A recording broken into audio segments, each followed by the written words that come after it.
Good morning, everybody. Welcome. Again, my name is Michael Graham. I'm a board member with the National Transportation Safety Board. Again, with me is our investigator in charge, Dan Baker. Today I'll be providing you an investigative update into the fatal crash of the Cessna Citation 550 that crashed on Thursday morning at approximately 10:15 a.m. Eastern Standard Time at Statesville Regional Airport in Statesville, North Carolina. Again, before I go any farther, on behalf of the NTSB, again, I want to extend our most sincere condolences to the families and loved ones of those who lost their lives in this terrible tragedy. Our representative with the National Transportation Safety Board's Transportation Disaster Assistance Division is continuing to work with the family members and loved ones of those who lost their lives in this accident. And I want to thank the family members who have been assisting our team with the investigation during this terrible time. As a reminder, we are here to gather perishable evidence. The analysis portion begins after we gather all that evidence, and we will methodically and systematically review all the evidence and consider that those will be considered potential factors to determine the probable cause of this accident. Once again, the information I provide you today is preliminary and is subject to change during the course of the investigation. I do want to clarify a couple things that we said yesterday. First, I want to clarify that the accident aircraft departed from runway 10 at Statesville Regional Airport and attempted to land on runway 28 after approximately being airborne for 10 minutes. We do not know the circumstances which led the aircraft, which was a Part 91 general aviation flight, to attempt to return to the airport, but that is the focus of our investigation. I also want to clarify a question I received yesterday about a potential text from a passenger on board the aircraft. This morning, I can confirm that the NTSB is aware of one brief text from a passenger on board the aircraft to a family member that read, and I quote, "emergency landing." Again, that's emergency landing. We are not aware of any other communications from passengers on board the aircraft to those on the ground. We are still gathering information related to the pilots on board the aircraft, and I do not have any additional information to relay on who was in the left seat at this time. We do anticipate that more information on all the pilot-rated occupants will be included in our preliminary report. I can also confirm this morning that we have taken down several witness statements. We are still analyzing and validating much of the information contained in these statements. Early indications from multiple sources indicate that the airplane was stable on approach, configured for landing with the landing lights on, but the aircraft was coming in low. That information is consistent with the debris field our team continues to survey and consistent with with the first points of impact on the airport runway lighting stanchion located approximately 1,800 feet from the runway threshold. I want to provide some information on our team's activities from yesterday and what they are doing on scene today as I speak. Yesterday, our systems group documented the accident debris field, aircraft wreckage positioning, component locations, and the flight controls. Additionally, I mentioned yesterday the team recovered the cockpit voice recorder, which is now at our headquarters in Washington, D.C.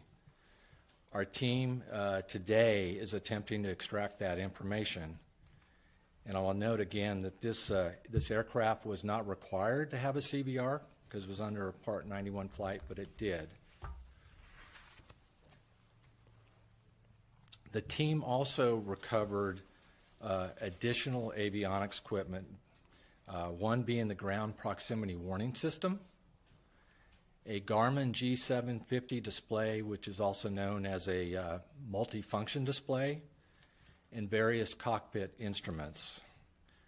We also have retained for examination the caution and warning panel from the instrument panel. All of these are being sent to NTSB Recorder's Lab in Washington, D.C., and we will determine whether data and relevant information can be recovered from these units. Again, our recorder labs have specialists that can download data from this equipment even when it's been damaged, and we specialize in this. And much of this data is very helpful to the investigators for determining the probable cause. Our operations group conducted witness and maintenance personnel interviews yesterday and viewed additional accident and security videos yesterday. I can say, as of just a few minutes ago, we do have the maintenance logs for the aircraft in our possession now. They will also try to determine the weight and balance of the aircraft and verify the aircraft loading. Our power plants group was able to examine both engines yesterday, and today the group will relocate the engines for further examination. Our drone team did get airborne yesterday, but the wind was a little too strong to do what we needed to. We did get some video footage, but we have been able to document the accident scene now as of just a few minutes ago. Additionally, the wreckage recovery and removal from the aircraft will begin today, or from the airport, and we anticipate releasing the scene to the local authorities within 1 to 2 days. I want to thank the many people who have reached out to us with videos, witness statements, other information that has been helpful for our investigation. And again, I would like to ask anybody who may have additional photos, videos, any kind of documentation, or maybe have witnessed the accident, if you would reach out to us via email at witness@ntsb.gov. Again, that's witness@ntsb.gov. Finally, I want to note that today will be our last on-scene press briefing here in North Carolina. However, I want to be clear that we're not finished gathering evidence at this time, and the investigation will continue to gather evidence. Our team will remain on the ground here in Statesville as long as necessary to gather what they need for the investigation. Additional information about the status of the investigation will come out of our NTSB headquarters in Washington, D.C., and you can follow the NTSB on X at NTSB_newsroom or on our website at ntsb.gov for any additional information on this accident. As a reminder, the preliminary report will be out within 30 days. However, the final report will be out in 12 to 18 months. We will have on-scene photos and video available on our website shortly for you all to use.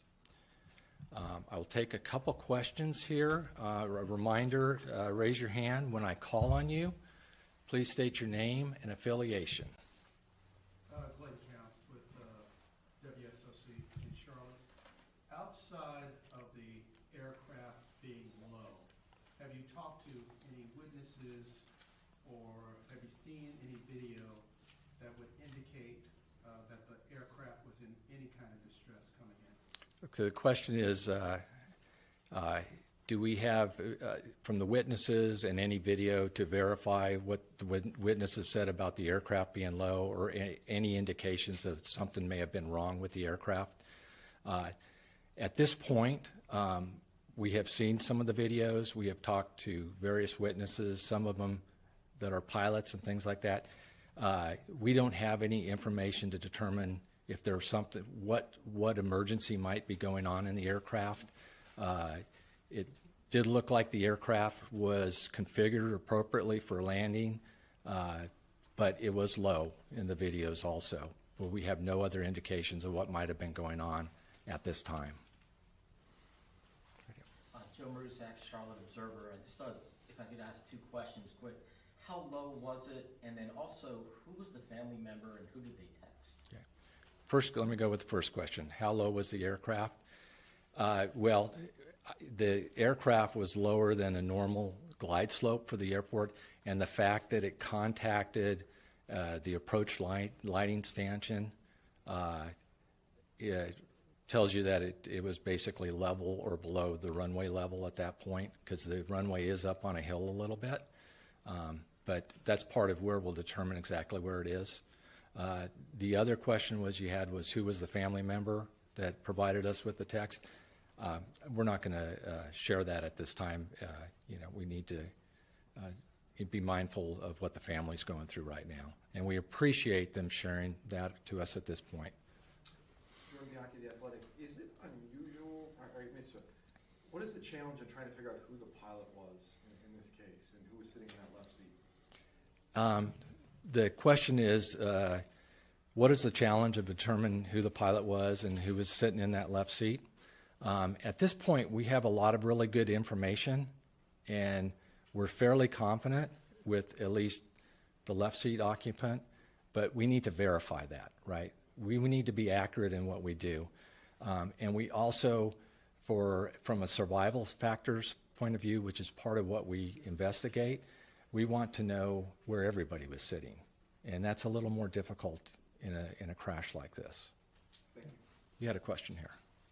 Yes, Peter Scott at TSJ Sports. Is it abnormal for there to be a tree line that close to the runway's start? Okay. The question is it abnormal to have a tree line that close to the runway? I did briefly talk about this yesterday. The airport does sit up on top of the hill, and the approach lighting is either level with the runway or sometimes it's above, but it looks pretty level with the runway elevation. It may even dip down a little bit, and there's some trees down in between some of these. So the aircraft was well below the runway surface when it crashed. One more over here. Given the weather conditions at the time, did those conditions make it so that the ground proximity warning device was going to be especially critical in a situation like this? Oh, so the question is whether the weather was significant enough to have to rely on the ground proximity warning system. At this point, I don't have any information on that. We have looked at some of the weathers of the video, and the reported weather out of the weather reporting station was 1,200 broken, 5 statute mile visibility, which is visual flight rules. So it did have some heavy drizzle out there. That's part of what we'll investigate at this point. But I have no further comment on that as far as how it relates to the accident. Okay, thank you very much.